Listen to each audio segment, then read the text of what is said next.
What's up, dudes and dudettes? It's Pavel from the Prosocial Collective, and in part one of this video series on procrastination, I spoke about how every single human being is bound to procrastinate at some point in their lives, and that's perfectly normal. That's the way we're just hardwired. In a sense, we're programmed to procrastinate. Our impulsive part of the brain, the limbic system, wants instant gratification. We want that chocolate bar. We want to check our email for the 10th time in the past half hour, and we'll go on Facebook and like a few pics, maybe throw in a selfie and put through sepia, and up it goes on Instagram. But I'm not condemning any of this. There's nothing wrong with that. We want that quick dopamine hit that sizzles straight to our reward system and makes us feel good. So if you haven't checked out my first procrastination video on how we're biologically and evolutionarily programmed to procrastinate, have a look by just clicking below. Anyway, every single human being is susceptible to procrastination. We just weren't designed to resist temptations for long periods of time. We want that hit, and if we can get it with no delay, then oh yeah, we'll settle for quick and smaller rewards instead of working towards huge rewards that take time to build up.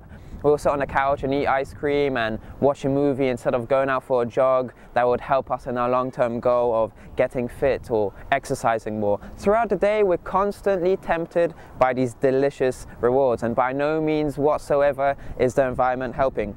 The environment is changing, and it's changed to the point where it preys upon our temptations. Temptations are everywhere, they're readily available, they're awesome, and there's no delay. There's no delay whatsoever to get that quick fix, that lovely surge of dopamine to the brain. So reason number one for procrastination is that we humans have a perfectly natural tendency to overvalue instant gratification but undervalue future long-term goals or events like an assignment, an exam, a certain level of fitness, a healthier lifestyle, whatever.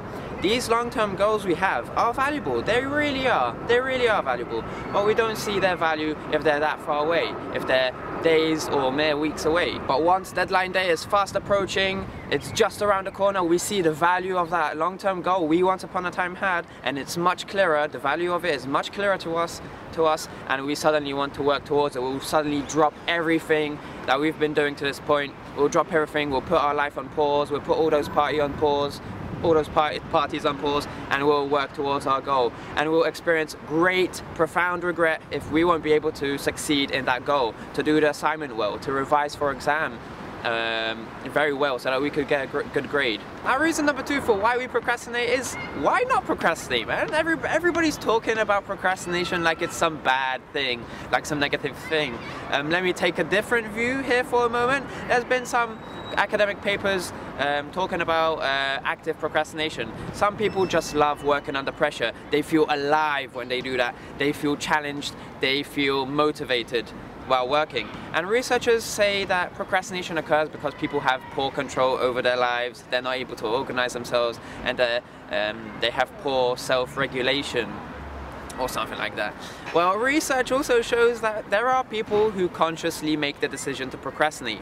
They're intentionally postponing whatever they have to do to a different time because they want to do more important things, prepare themselves and gather their resources, you know, etc. and etc., that sort of stuff.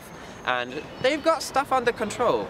They've got good control. They've got stuff under control. They know what they're doing. Active procrastinators still know how to meet deadlines, and they still can get work done, and they can still be happy with the fruit of their work. So it works. I mean, you can procrastinate if you know how to, and active procrastinators just have a different way of doing things.